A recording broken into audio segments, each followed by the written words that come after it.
Mondo delle cooperative in prima linea nel nome della sicurezza sul lavoro attraverso un nuovo accordo siglato insieme all'INAIL Veneto, un patto della durata di 2 anni caratterizzato da una serie di articolate iniziative per promuovere negli stessi luoghi in cui i soci e dipendenti lavorano una consapevole cultura della sicurezza fatta in primo luogo di prevenzione. Noi ci occupiamo oramai a pieno titolo di prevenzione,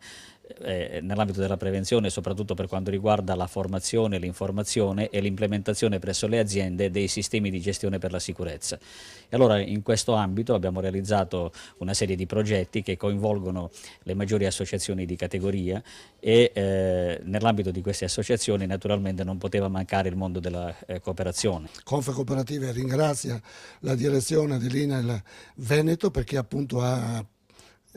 così collaborato con noi, sta collaborando con noi per dare maggiore forza e quindi creare situazioni di formazione, di informazione alle nostre associate. 400.000 euro di investimenti equamente divisi fra Confcooperative e INAIL Veneto, da trasformare nei prossimi 2 anni in azioni per un mondo, quello delle imprese cooperative, che raccoglie 1.400 realtà e nel quale sono impiegati 37.000 dipendenti. Un mondo trasversale ad ogni segmento produttivo, dall'agricoltura all'edilizia, dai servizi al sociale, per il quale l'accordo si impegna a promuovere sicurezza a 360 gradi.